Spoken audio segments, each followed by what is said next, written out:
Okay, I got my coffee. I got my list of things I need to talk about. Let's get into chicken basics.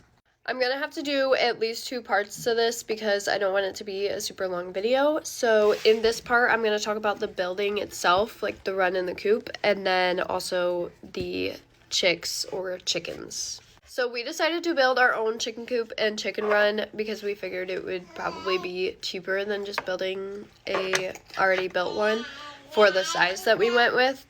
And also building it ourselves, we could customize it however we wanted. So we went with an 8x16 chicken run, and then the coop is in that 8x16, but it's raised 4 feet off of the ground. And we did 4x8 for the coop dimensions. So as for pricing, it's gonna depend on where you live, obviously. We live in Northwest Ohio, so it's not too expensive around here. So what we paid was in between $2,000 and $3,000.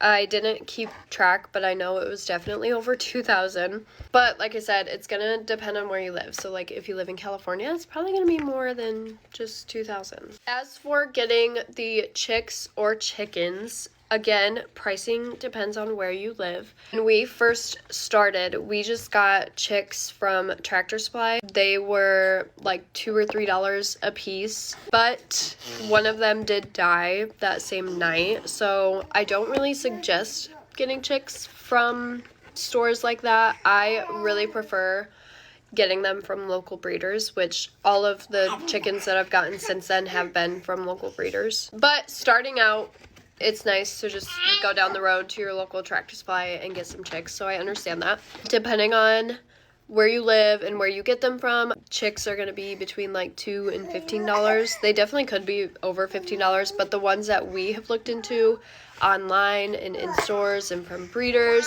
haven't been over $15. Also, a downside of getting them from a store like Tractor Supply, they have a minimum amount that you can get. So if you're looking to just start with like 3 maybe, because that's originally what I was going to do, which I'm crazy to even think that I would be okay with 3 chickens.